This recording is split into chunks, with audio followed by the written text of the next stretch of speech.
स्वागत है आपका। इंडिया टीवी देख रहे हैं आप, आपके साथ मैं हूं प्राची पाराशर। शाम के 5 बज चुके हैं, वक्त हो गया है मुकाबला का। हरियाणा चुनाव में मिली हार ने कांग्रेस को वापस 4 जून से पहले वाले हालात में पहुंचा दिया है, जहां कांग्रेस बूस्टअप खो चुकी थी और देश की सबसे पुरानी पार्टी सबसे कमजोर नजर आने लगी थी।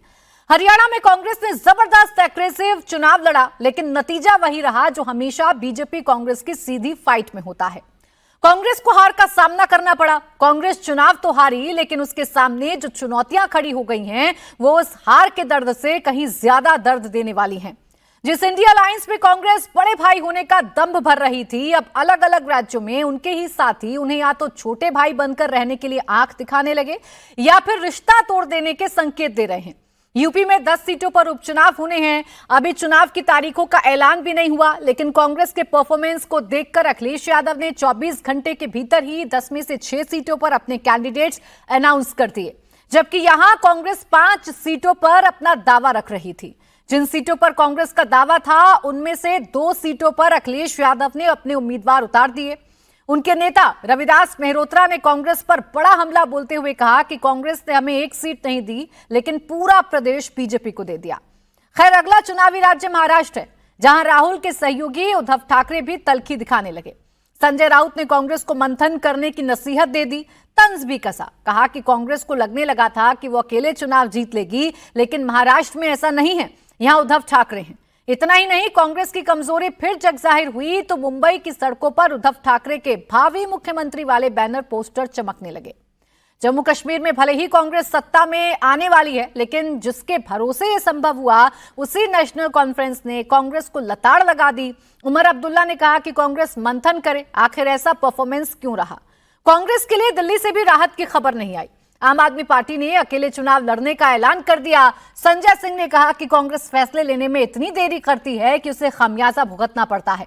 अब सवाल है कि क्या कांग्रेस को लगा झटका उसके आगे की ड्राइविंग को भी डिस्टर्ब करने वाला है। क्या कांग्रेस लोकसभा चुनाव के बाद मिले एडवांटेज को 8 अक्टूबर के नतीजों के बाद खो चुकी है। इन्हीं सवालों पर करेंगे मुकाबला। पहले आपको सुनवाते हैं राहुल के लिए अपनों की नसीहत। अगर मिलकर लड़े होते तो निश्चित रूप से प्रचंड बहुमत के साथ वहां पर इंडिया गठबंधन की सरकार बनती। थोड़ा उनको अपनी रणनीति बदलने की ज़रूरत थी। जो उन्होंने बिल्कुल सबको नज़रअंदाज करके अकेले चलने की जो रणनीति बनाई, वो उसमें विफल रहे। निर्णय लेने में बहुत विलंब करते हैं, और जिन लोगों से आपकी लड़ाई है उनके साथ अगर आपको लड़ना है तो आपको निर्णय लेने में तेजी दिखानी होगी। दिल्ली के अंदर तो हम लोग अकेले चुनाव लड़ते आए हैं विधानसभा का, दिल्ली में तो अकेले ही चुनाव लड़ेंगे विधानसभा का। हरियाणा में अब बैठ के समझना पड़ेगा। मतलब मैं तो पहले ही से कहता था कि ये एग्जिट पोल जो है ये आप खामखा वक्त बर्बाद कर रहे हो, लेकिन इतना गलत, मतलब कि बंदा सोच भी नहीं सकता है। आप चले ना, 18 के 20 होते, 20 के 22 होते, यहाँ 30 के 60 हो गए और 60 के 30 बने। और जो लोग मतलब अपनी कपड़े तैयार करके राजभवन का जो है रास्ता नाप रहे थे, वो बेचारे घर में बैठे रहे, और बीजेपी ने तीसरी बार वहाँ हुकूमत बनाई। अब इसके पीछे क्या वजूहात हैं, उस पर कांग्रेस को थोड़ा सा तो गहराई में जाके सोचना होगा। लेकिन वो मेरा काम नहीं है। मेरा काम यहाँ पे जम्मू कश्मीर नेशनल कॉन्फ्रेंस को चलाना है और अलायंस की मदद करना है, जो मैं करूँगा। कांग्रेस को लगता था कि बस हम अपने ताकत पर, अपने बलबूते पर जीतेंगे तो सत्ता में और कोई भागीदार नहीं चाहिए। तो हमारे जो मित्र है हुड्डा जी या कांग्रेस के नेता है, उनको लगा कि हम ही जीतेंगे। अगर समाजवादी पार्टी है अखिलेश जी की, आप है केजरीवाल साहब के नेतृत्व में, हमारे जैसे छोटे छोटे दल है, हमारे खाते में 1-2 सीटें आ जाती तो जरूर ये जो चित्र है, ये निर्णय है जो जनता ने दिया, उसमें जरूर बदलाव होता है।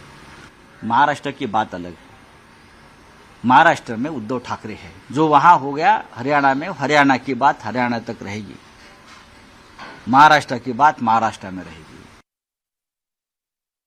हरियाणा में कांग्रेस में इतना आत्मविश्वास हो गया कि उसने और पार्टियों से बात तक नहीं करी। समाजवादी पार्टी हरियाणा में 1 सीट मांग रही थी, वो भी कांग्रेस ने नहीं दी, लेकिन भाजपा को पूरा प्रदेश दे दिया। तो अगर ये गठबंधन हो गया होता तो आज हरियाणा में जो है वो इंडिया गठबंधन की सरकार होती। तो आज अपने ही राहुल गांधी को भर भर कर एडवाइस कर रहे हैं। राहुल गांधी ने जिस तरीके से चुनाव लड़ा या कांग्रेस जिस तरीके से हरियाणा में हारी, उसका आंकलन अपने अपने हिसाब से किया जा रहा है। आज मुकाबला में इसी पर करेंगे चर्चा, लेकिन पहले आइए आपको बताती हूं कि आज मुकाबला के मेरे 5 सवाल क्या हैं। सवाल यह है कि क्या कांग्रेस अकेले चुनाव नहीं जीत सकती है? क्या सिर्फ सहयोगियों के बलबूते पर ही कांग्रेस अच्छा परफॉर्म कर सकती है?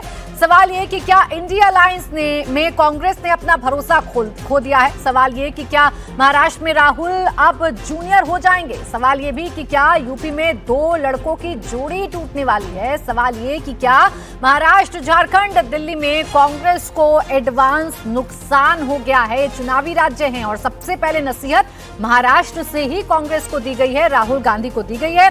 इसी पर करेंगे चर्चा। खास मेहमान हमारे साथ हैं प्रदीप भंडारी जी, हमारे साथ हैं भारतीय जनता पार्टी से, अरविंद वाजपेयी जी हमारे साथ हैं प्रवक्ता एलजेपीआर, आनंद दुबे प्रवक्ता शिवसेना उद्धव गोट, विजय कौशिक नेता कांग्रेस, अनुराग भदौरिया प्रवक्ता समाजवादी पार्टी, कुलदीप कुमार प्रवक्ता आम आदमी पार्टी हमारे साथ हैं। आप सभी का बहुत बहुत स्वागत है। शुरुआत आनंद दुबे जी आपसे कर रही हूं, क्योंकि आपने सबसे पहले सलाह कांग्रेस को दी और अपनी पुरानी एलाई पार्टनर की आपने तारीफ भी कर दी कि कितना बढ़िया उन्होंने चुनाव लड़ा। ऐसा लग रहा है आनंद जी कि कांग्रेस की आपदा में आपको अवसर नजर आ रहा है। प्राची जी नमस्ते। देखिए, कबीरदास जी का एक बहुत पुराना दोहा है कि निंदक नियरे राखी आंगन कुटी छवाए, बिन साबुन पानी बिना निर्मल करे सुहाए। अगर हम अपने मित्र को अपना मित्र समझते हैं तो उसकी कमियां भी उसको गिनाएंगे, अगर वो गलत कर रहा है तो उसकी आलोचना भी करेंगे। कांग्रेस हमारे सहयोगी हैं, महा विकास आघाड़ी इंडिया गठबंधन के एक अहम हिस्से हैं। हरियाणा का चुनाव जीत कर भी अगर कांग्रेस हार गई है तो जरूर हम उनको आईना दिखाएंगे कहां कमी रह गई, क्या हम सहयोगियों को उनका सम्मान नहीं दे पाए। अगर आम आदमी पार्टी, समाजवादी पार्टी, शिवसेना, राष्ट्रवादी कांग्रेस पार्टी सभी को अगर साथ लेकर लड़े होते तो जरूर अच्छी सीटें और पाते, क्योंकि 90 में से 37 सीट पाना ये कोई खराब काम नहीं है, कोई नाकामयाबी नहीं है। 10 सीट और पाई होती कांग्रेस तो सरकार बना ली होती। इसका मतलब कांग्रेस ने अच्छा गेन किया, क्योंकि बीजेपी के खिलाफ एक एंटी इनकम्बेंसी थी। बीजेपी के खिलाफ नौजवान, पहलवान, किसान बहुत गुस्से में थे। बीजेपी के नेताओं को हरियाणा में घुसने नहीं दिया जा रहा था, उनके प्रचार भी नहीं करने दे रही थी जनता।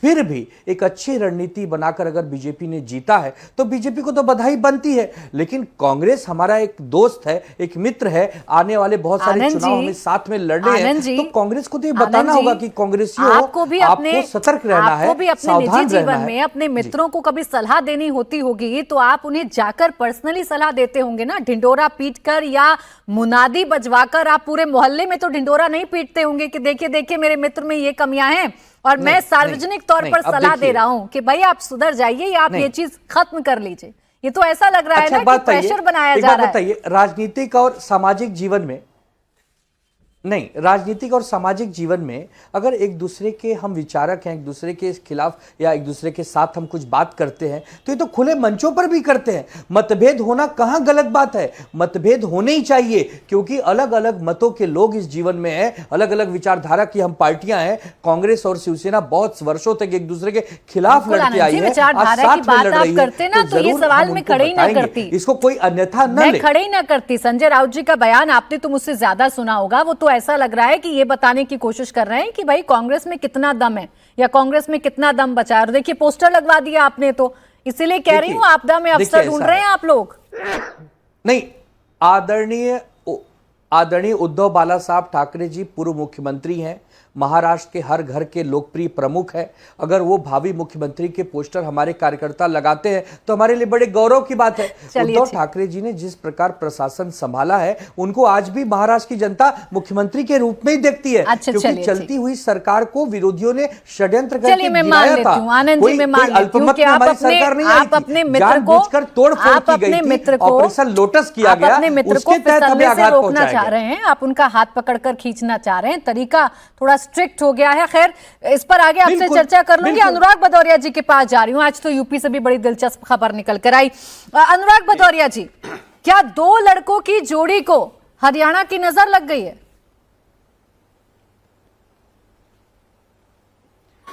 देखिए, अब सवाल ये हो गया है कि भारतीय जनता पार्टी को जनता के लिए कुछ नहीं है बात करने के लिए। आप हरियाणा जीते हैं, आपको बधाई, चलो आप जीते हैं, तो आप हरियाणा जीते हैं, हरियाणा जीतने की बात आप नहीं कर रहे, फिर वही नफरत तोड़ फोड़ की बात करने लगे।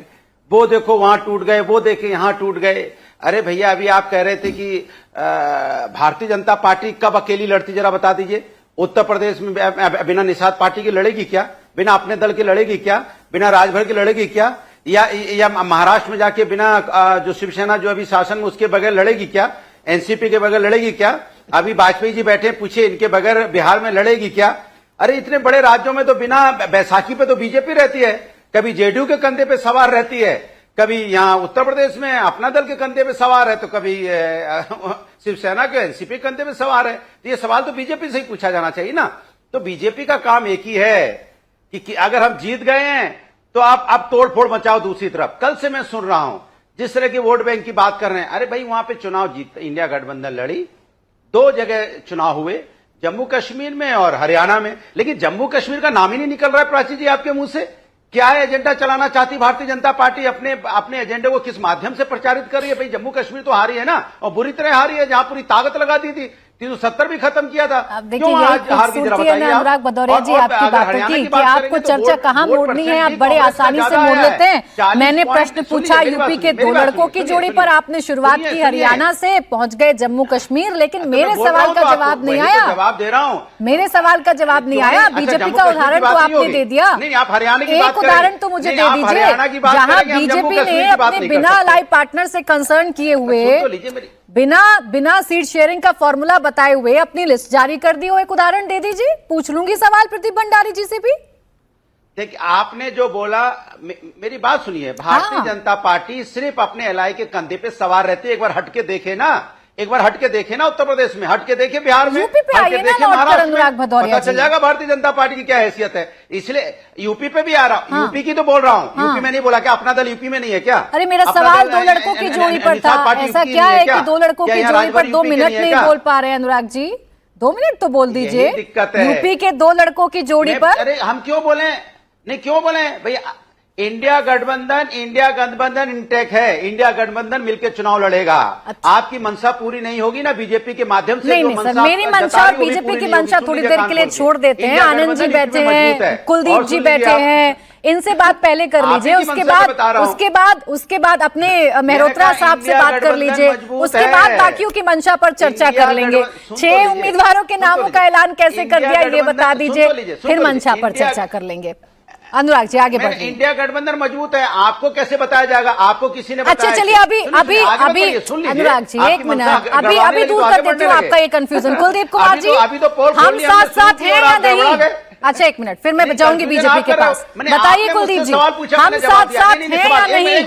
अनुराग भदौरिया जी, अरे आपके अलाई पार्टनर के पास जाना भागना होता है क्या? आपके अलाई पार्टनर से बात करना डरना होता है क्या? गजब कर रहे हैं सर, गजब कर रहे हैं। थोड़ा आवाज कम करिए अनुराग जी की। कुलदीप कुमार जी, बस जरा कंफ्यूजन दूर करिए अनुराग भदौरिया जी की। हम साथ हैं क्या अभी भी? नहीं कंफ्यूजन, बात सुन लीजिए। अनुराग जी रुझाइए थोड़ा, आवाज बोलिए कुलदीप जी। लेकिन देखिए बोलिए कुलदीप जी। देखिए प्राची जी, मैं फिर एक बात बता दूं, हम तो अभी हरियाणा के अंदर भी अलायंस चाहते थे और लगातार अलायंस करने के लिए हम लोग अपनी जो सीट्स थी उनको भी रोक के बैठे हुए थे। लास्ट टाइम पे हमने सीट किया, क्योंकि हमारा मकसद एक ही है। हमारा मकसद है भारतीय जनता पार्टी के कुशासन को खत्म करना, भारतीय जनता पार्टी की तानाशाही को खत्म करना और भारतीय जनता पार्टी को हराना हमारा मकसद था। और उसी को लेकर आगे बढ़ रहे थे हम हरियाणा में। लेकिन बशर्ते रिजल्ट जो नतीजे जो रहे उस हिसाब से जो अलायंस होना चाहिए था वो अलायंस नहीं हुआ। और कांग्रेस को भी अपनी रणनीति पर विचार करने की ज़रूरत है। उनको विचार करना चाहिए अपनी रणनीति के ऊपर कि अगर हम साथ साथ लड़ रहे होते तो निश्चित रूप से हरियाणा के नतीजे कुछ और होते। आज कांग्रेस इंडिया अलायंस अंदर होता और भारतीय जनता पार्टी हरियाणा की विधानसभा से बाहर होती। इस बात में कोई दोहराई नहीं है। लेकिन वो अलायंस नहीं हुआ तो मुझे लगता है कि कहीं ना कहीं वो जो नतीजे हैं उसका इफेक्ट उसके ऊपर रहा है। लेकिन मैं फिर ये कहता हूं कि आज जिस प्रकार से भारतीय जनता पार्टी से लोग अलग अलग राज्यों में देश के अंदर उनकी बढ़ती महंगाई से, बेरोजगारी से, चाहे महिलाएं हो, चाहे युवा हो, चाहे बेरोजगार हो, सब लोग दुखी हैं, चाहे किसान हो, हर आदमी दुखी है, छुटकारा चाहता है। लेकिन आज कांग्रेस की रणनीति के कारण उनको फायदा मिला और हरियाणा चुनाव के अंदर भारतीय जनता पार्टी ने जीत हासिल देखिए अनुराग जी, ये स्पष्टता से बोल रहे हैं कुलदीप कुमार जी, कांग्रेस की रणनीति की विफलता है। देखिए बहुत स्पष्टता से बोले हैं। और केजरीवाल जी आप ही के अलाई पार्टनर में है ना, आप ही के अलाई पार्टनर है ना। आप मुझे कह रहे थे, मेरी मंशा पर सवाल खड़े कर रहे थे, कुलदीप जी समझा रहे हैं आपको, आप समझिए।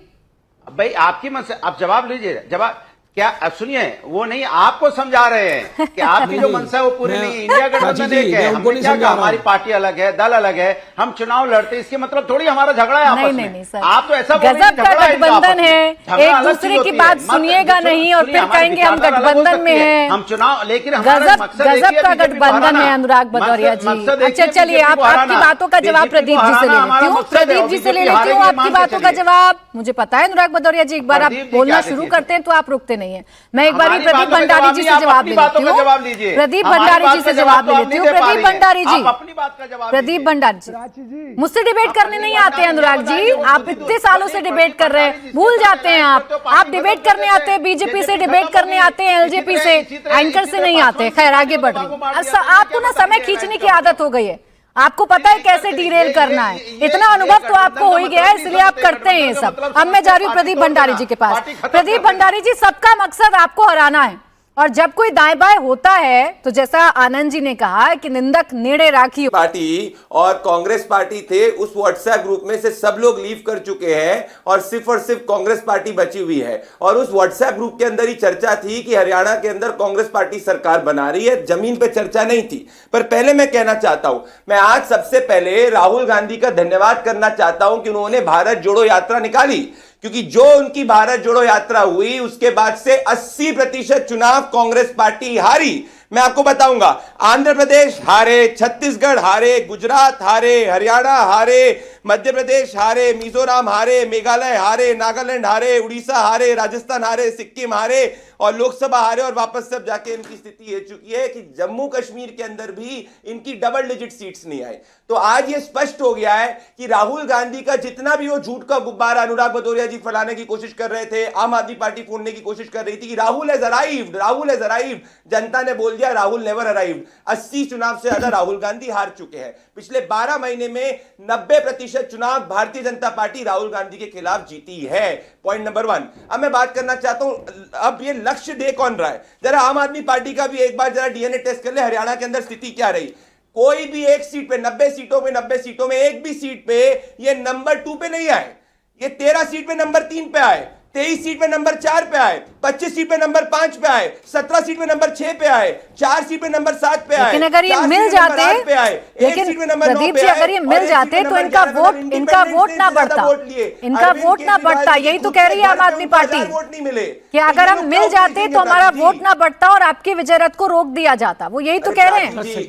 आ रही मैं कुलदीप जी, जिनको इंडिपेंडेंट से ज्यादा वोट नहीं आए, जिनको अरविंद केजरीवाल जी के घर पे 1000 वोट नहीं मिले, वो हरियाणा की बात करेंगे। ये तो यही बात हो गई कि भाई किसी ने वो कुछ पता ही नहीं, जिसने कभी बैटिंग ही नहीं करी वो बता रहे हैं। अच्छा ठीक, कुलदीप जी बहुत छोटा जवाब दीजिएगा, विजय जी की बात रह जाएगी क्योंकि सबसे ज्यादा कांग्रेस पर की चर्चा हो रही है, वो बोलना चाह रहे हैं। बोलिए कुलदीप जी।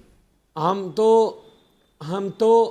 तो हरियाणा में चुनाव लड़े और चुनाव लड़ने के बाद इनकी जो अलाइन पार्टनर जेजेपी होती थी, उस जेजेपी से ज्यादा वोट लेके हरियाणा के अंदर पहली बार चुनाव हरियाणा में लड़े थे हम लोग। और कब लड़े? जब अरविंद केजरीवाल जी, मनीष सिसोदिया जी, संजय सिंह जी, आम आदमी पार्टी की पूरी लीडरशिप को जेल में डाल दिया था। मैं दावा चले ठीक है सर, जेजेपी से इनका गठबंधन टूट चुका था। एक प्रतिक्रिया विजय जी की रह जाएगी, 1 मिनट रुक जाइए सर, दोनों प्लीज, दोनों की आवाज एक बार कम कर दीजिए। 1 मिनट, देखिए आम आदमी पार्टी पूरी हो जाए। नहीं कुलदीप जी, प्राची जी मेरी बात पूरी हो जाए। मैं आपकी बात इनको हो गई दावा सर। करता हूं, हाँ। अगर ये अमित शाह और मोदी जी जेल चले जाएं और ये चुनाव लड़के भी दिखा दें तो मैं उनको चैलेंज करता हूं। क्या बात कर रहे हैं आप कुलदीप कुमार जी? उनके भी लड़के भी दिखा यार रहे कहां से कहां ले गए आप पूरी की पूरी चर्चा को? खैर विजय कौशिक जी जल्दी से आप चर्चा में आ जाइए एक बार। विजय कौशिक जी, चाहे आनंद जी हो चाहे समाजवादी पार्टी हो, हालांकि अनुराग जी अभी तो कुछ नहीं कह रहे हैं लेकिन लिस्ट जारी करके बहुत कुछ बता दिया उत्तर प्रदेश ने, चाहे कुलदीप कुमार जी हो, बड़ा स्पष्ट आप लोगों पर अटैक किया जा रहा है, आप लोगों को समझाया जा रहा है। आनंद जी की जुबान में आपको बता रही हूं कि मित्र को समझाया जा रहा है। इतने नासमझ कैसे हो गए आप लोग कि मित्रों की बात नहीं समझ में आ रही है? हम नासमझ बिल्कुल नहीं है। हमें अच्छी तरह मालूम है कि गठबंधन की राजनीति हमारे लिए आत्मघाती सिद्ध हो रही है, फिर भी हम गठबंधन कर रहे हैं। पहली बात, कांग्रेस का कार्यकर्ता ये मानता है कि गठबंधन में हमारे कई सहयोगी गिद्ध की तरह हैं जो मौका पड़ते ही हमें नोचकर खा जाना चाहते हैं। अभी इस गठबंधन की राजनीति के कारण हम हरियाणा में बहुत बड़ा नुकसान कर बैठे हैं, क्योंकि हमने जम्मू कश्मीर में नेशनल कॉन्फ्रेंस के साथ गठबंधन किया। उनका जो मैनिफेस्टो था वो कांग्रेस के ऊपर थोप दिया गया, जिसमें कहा गया था कि 370-35A को जम्मू कश्मीर में बहाल किया जाएगा। इसको लेकर हरियाणा में हमें जवाब देना भारी पड़ा, इसका हमें नुकसान हुआ। अगर हम आम आदमी पार्टी के साथ गठबंधन करते तो लोग हमसे पूछते कि भाई SYL का पानी क्यों नहीं आया अब तक, पंजाब की आम आदमी पार्टी की सरकार ने SYL के पानी को क्यों रोक रखा है, हरियाणा की जनता के हितों के साथ कुठाराघात क्यों किया जा रहा है। हम क्या जवाब देते, किस किस को देते? ठीक है, हमारी कूटनीतिक कमी रही, हमारी रणनीतिक कमी रही, जिसके चलते हम हरियाणा में हारे। हमारे कुछ नेताओं के बयानों के कारण हारे। हमारे एक पूर्व विधायक ने कहा कि हुड्डा जी ने कह दिया है कि तुम्हें इतनी नौकरी दी जाएंगी, तुम 50 लोगों पर एक नौकरी बांटना। ठीक है, क्या था?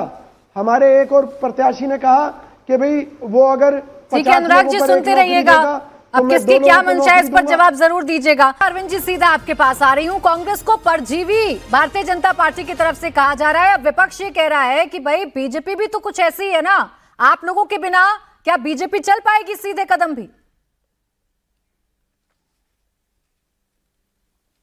देखिए प्राची जी, ऐसा है, अलायंस का धर्म निभाना हर एक के बस की बात नहीं है, और ये प्रूव हो गया आज की डिबेट से कि कांग्रेस ने अपने अलायंस पार्टनर है उनको महत्वता नहीं दी, ना उनकी बात मानी, ना उनको समझने की कोशिश की।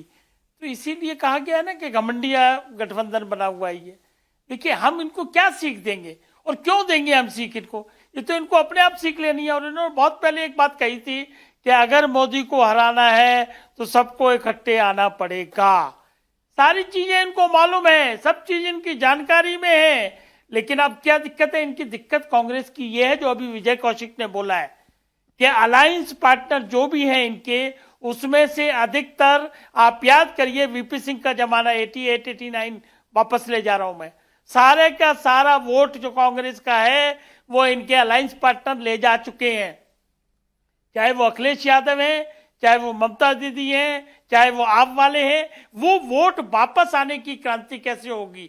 ये कांग्रेस उसी उलझन में है और इसी उलझन के चलते इन्होंने अपने अलायंस पार्टनर को हरियाणा में एंटरटेन नहीं किया। लेकिन हमें क्या लेना देना? देखिए हकीकत एक बात और भी है, कांग्रेस के वादों को जनता स्वीकार नहीं करती है। कांग्रेस ने बहुत कोशिश की लुभाने की, बहुत फ्री भी बांटने की कोशिश की, लेकिन कांग्रेस के लुभावे में जनता नहीं आती है। कर्नाटक में क्या किया इन्होंने, तेलंगाना में क्या किया इन्होंने, या हिमाचल में आ गए क्या किया? तो ये जनता सब देख रही है, उसी का नतीजा है। और ये बात सही है कि महाराष्ट्र में भी धूम धखाड़ होगा इनका, इनके अलायंस में बकायदा झगड़े होंगे। और इसका एक कारण और है कि ऐसे कैप्टन को लोग मानते हैं जिस कैप्टन के पास में कोई करिश्मा हो। अब देखिए महाराष्ट्र वाली बात का जवाब आनंद जी देंगे, मान के चलते हैं। आनंद जी देंगे। अनुराग जी आ रही हूँ आपके पास। एक बार बस एक सवाल मुझे विजय कौशिक जी से और लेना है, फिर आप जवाब दे दीजिएगा। विजय कौशिक जी, आपके तमाम पार्टनर कह रहे हैं, देखिए संजय राउत जी ने बड़ा स्पष्ट कहा, आम आदमी पार्टी ने बड़ा स्पष्ट किया, अगर आप दे देते 1-2 सीटें, आप समाजवादी पार्टी को 1 सीट दे देते, आप कुछ सीटें अगर आम आदमी पार्टी को दे देते तो क्या बिगड़ जाता? आपको तो फायदा ही होता। नहीं, ये आप सोचती हैं, मैंने क्या कहा? क्या सर मैं एक बार करेक्शन कर देती हूँ, ये मेरे हवाले से कही हुई बात नहीं है सर। ये आम आदमी पार्टी, समाजवादी पार्टी, उद्धव गोट, इनके हवाले से कही हुई बात। क्या चाहती है? सुनो ना। हाँ बोलिए। अब सुन तो लीजिए, जी जी। आम आदमी पार्टी है, चाहे सपा है, चाहे कोई और क्षेत्रीय दल है, वो तो चाहते हैं कांग्रेस खत्म हो जाए और अपनी जगह इन्हें बैठा दे। क्या ये संभव है? नहीं है। हमारी पार्टी को चाहिए, हम अपने आप में सक्षम हैं, क्योंकि जब हम इनके साथ गठबंधन करते हैं तो इनके मैनिफेस्टो का जो नुकसान है वो हमें झेलना पड़ता है। जैसे नेशनल कॉन्फ्रेंस के मैनिफेस्टो का नुकसान हमें हरियाणा में झेलना पड़ा। हरियाणा में हमारे खिलाफ प्रचार किया गया कि हम 370 और 35A को दोबारा बहाल करेंगे। तो देखिए, प्रदेश के चुनाव में हमें नुकसान हुआ। ठीक। तो ये जो गठबंधन की राजनीति है हमें हमेशा से कांग्रेस के लिए खतरनाक रही है। अब अनुराग भदौरिया जी दे दीजिए जवाब। पार्टी हाईकमान सर, इससे स्पष्ट उन्होंने इस बात को समझते हुए फिर आ रही हूं आनंद हरियाणा जी। में गठबंधन इससे नहीं किया। स्पष्ट तो कुछ हो नहीं पाएगा ना, बोलिए। देखिए अभी वाजपेयी जी कह रहे थे, लेकिन इनकी मजबूरी देखिए। इन बीजेपी का जो गठबंधन है वो मजबूर नेताओं का गठबंधन है। इंडिया गठबंधन मजबूत नेताओं का गठबंधन है। वहां आवाज निकलती है, लोग अपनी बात कहते हैं। अगर हमें कुछ अच्छा नहीं लगता है, कुछ दूसरे गठबंधनों को अच्छा नहीं लगता है, तो अपनी बात कहते हैं और प्लेटफॉर्म पे आके बोलते हैं। इनके यहाँ क्या घिघी बन जाती है। अच्छा बढ़िया। मैंने देखिए घिघी कैसी बंधी हुई है। मैंने अपनी पार्टी की भी बात नहीं कर पा रहे। मैंने पासवान जी की पार्टी है उसके बारे में भी नहीं बोल पा रहे। माने कमाल है भाई, ये घिघी वाली गठबंधन है। इनसे क्या आशा करेंगे, क्या बोलेंगे बताइए। ये इनकी हिम्मत नहीं हो पाई कि बोल पाते नहीं अगर बिहार में लड़ना है बीजेपी को तो हमारी मदद लेनी होगी, मेरे बगैर नहीं लड़ पाएंगे। बोल पाए? नहीं बोल पाए। मैं जानती हूँ आप मुद्दे पर नहीं आएंगे अनुराग भदौरिया जी, और मैं कोशिश करूंगी ना तो आप एक नई बहस छेड़ देंगे। आप एक नई बहस छेड़ देंगे। अनुराग भदौरिया वर्सेस प्राची की बहस यहाँ पर हो जाएगी। आप मुद्दे पर नहीं आएंगे, मैं आपको लेकर आऊंगी, आप नहीं आएंगे। सही बहस बता रहा हूँ। विजय कौशिक जी की बात का जवाब नहीं दीजिएगा। आम आदमी पार्टी जो कह रही है उस बात का जवाब नहीं दीजिएगा।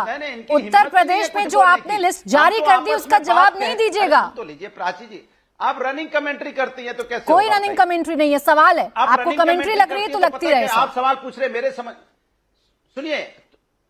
तो आप इसीलिए लग रही ना कि मैं बोल रहा हूँ, आप बीच में बोल रहे हो। तो आप मेरे सवाल का जवाब दीजिए ना सर। अननेसेसरी मैं तमाम पूरे देश पर चर्चा करने नहीं बैठी ना आज।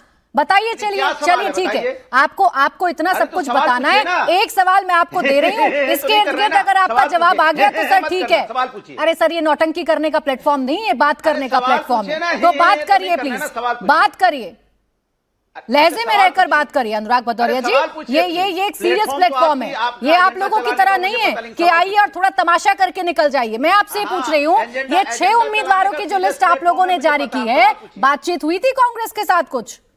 हाँ, आपको दिक्कत क्या है? आपको क्या दिक्कत है? बीजेपी को क्या दिक्कत है? मुझे समझ में नहीं आई।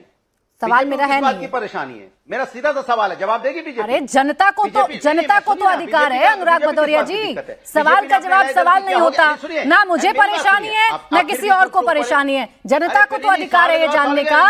अनुराग भदौरिया जी ऐसे ही समय जाया करते हैं। कहने दीजिए, प्रदीप भंडारी जी करना चाहते हैं। रनिंग कमेंट्री आपको करनी है क्योंकि आपका एजेंडा नहीं चल पा रहा है, तो आप बौखला गए। एजेंडा आप चला रहे हैं, आपको नौटंकी करने के लिए नहीं मिल रहा। आपको सर हाथ पैर चलाने का मौका नहीं मिल रहा, तो आप परेशान हो जाते हैं। दिक्कत ये है। थोड़ी आवाज डाउन करिए इनकी। प्रदीप भंडारी जी। प्राची जी, होता क्या है कि अनुराग जी को लगता है कि वो ज्यादा समय डिबेट में बोलते हैं तो सेंस की बात करते हैं। वो ऐसे ही बैट्समैन है कि जो 100 बॉलों पे भी बैटिंग करे तो 0 रन पे ही 101वीं बॉल पे आउट होंगे।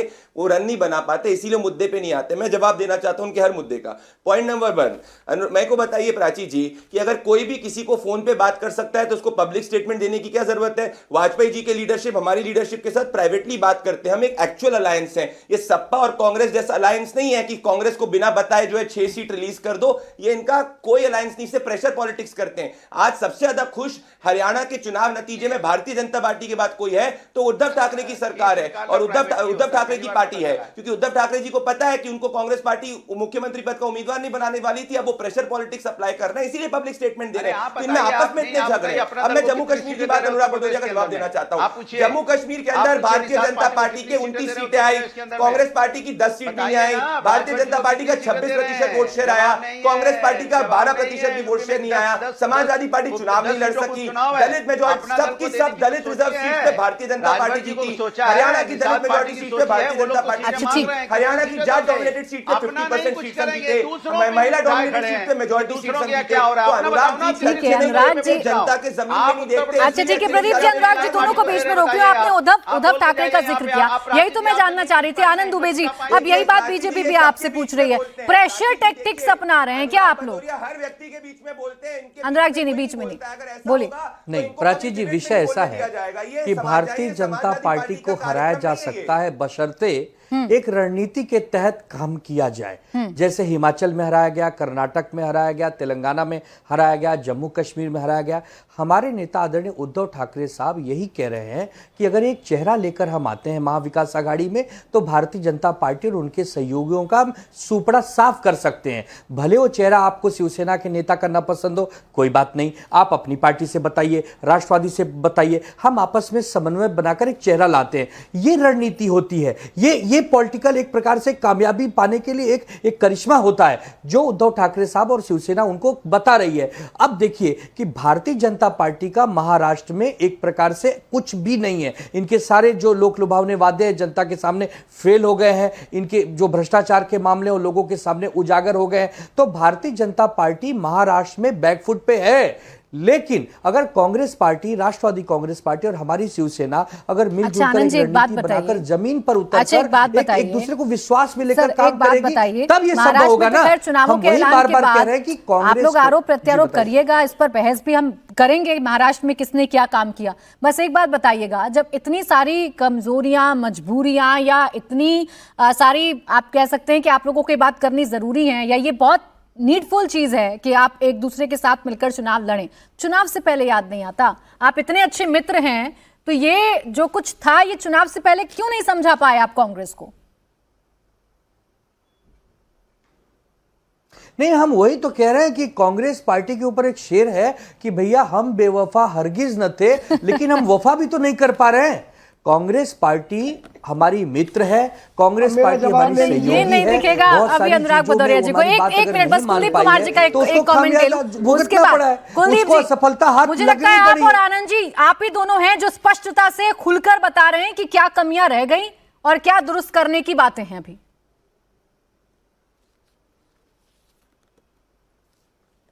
देखिए नहीं प्राची जी, बिल्कुल प्राची जी बता रहे, क्योंकि एक सेकंड हमें कहीं ना कहीं है कि भारतीय जिस प्रकार से हरियाणा के अंदर माहौल था, हरियाणा का जो माहौल था, हरियाणा के लोग बीजेपी से दुखी थे। हरियाणा में चाहे वो किसान हो, चाहे वो नौजवान हो, चाहे वो युवा हो, लेकिन उस अपॉर्चुनिटी को कहीं ना कहीं कांग्रेस ने कहते हैं ना अति आत्मविश्वास के कारण खोने का काम किया। और मैं फिर कह रहा हूं कि अगर आम आदमी पार्टी उस अलायंस का हिस्सा होती तो हरियाणा के नतीजे आज कुछ और होते, हरियाणा का रिजल्ट कुछ और होता और निश्चित रूप से हरियाणा के अंदर आज इंडिया फीसदी वोट मिला आपको कुलदीप जी? आम आदमी पार्टी को कितना फीसदी वोट मिला हरियाणा में? कितना फीसदी वोट मिला? देखिए हरियाणा में आम आदमी पार्टी को जो सरकार बीजेपी के साथ गठबंधन में रही, उस जेजेपी से ज्यादा वोट मिला और उस जेजेपी काफी ज्यादा डबल वोट मिला उस जेजेपी के साथ, जिसके उप मुख्यमंत्री 5 साल तक हरियाणा के अंदर रहे। सोचिए आम आदमी पार्टी।